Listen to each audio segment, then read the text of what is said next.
Brand new climbing shoes. Is there anything better? I doubt it. But these babies are expensive and eventually they're going to wear out. But what if you could learn to resole climbing shoes for cents on the dollar, truly cents on the dollar, almost for free, prolong their life like 2 or 3 times over, and get pretty good performance out of them? I'm going to teach you to do just that. So I'm not the best climber in the world by any means, but I'll tell you what, I've been climbing for more than 40 years, and over that period of time, I've resoled more climbing shoes than I think I could count. Here's just a sampling of them. I think I have landed on the ultimate home resole technique. When this shoe is truly worn out and you're ready to discard it, you're not intending to resole it, what you don't do is throw away the shoe before harvesting the sole.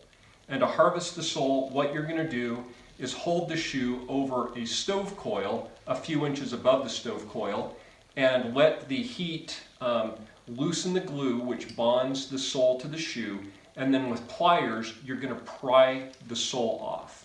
So here, as you can see, I've got a bunch of soles which I removed from old worn out climbing shoes. The distinction, of course, is that these are nice and clean. These still show some midsole material.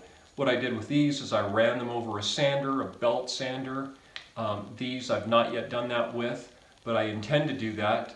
And so what you want to do is just remove soles and clean them up a little bit. If you don't have a belt sander, like a grinder, then you know what you could do? You could just literally go out to the sidewalk and rub these on the sidewalk until they're cleaned up.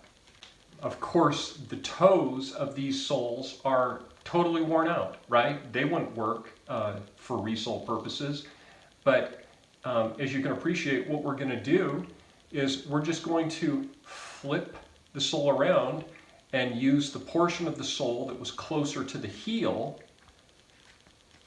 as the new toe on our resole. So we're going to flip these babies around, and we're just going to use the thick portion here as the toe of the resoled shoe.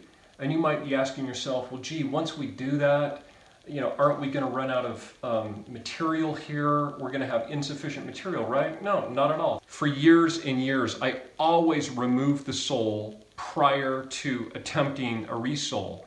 No more. This is so easy and so effective. What you do is you just glue a piece of rubber right onto the rubber of the worn down original sole. So here's an example. So just to be clear, if you remove the original sole and then you try to glue new rubber onto the midsole, if your experience is anything like mine over decades and decades of resoles, it's hard to avoid delamination. But the beauty of gluing rubber onto rubber is that it just sticks really well.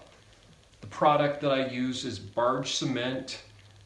Just follow the directions, coat both sides, which is to say coat the sole that you're going to put on, coat the original sole, press them together after like 10-15 minutes. I don't use heat or anything, I just press them together with my fingers. And these things haven't delaminated at all. Here's a pair of La Sportiva Finales, I think is what they're called. These things were so trashed. The original rubber sole had worn through down to the leather. I think there was even a hole going into the interior of the shoe. I just glued new rubber right on top of the original rubber sole. Here's a pair of La Sportiva Pythons. I totally love these in their original condition, and wore them down to the point that there was a hole actually going into the shoe. I decided to turn these into my deep water solo shoes, and so again, I just glued rubber right onto rubber. And these work so well.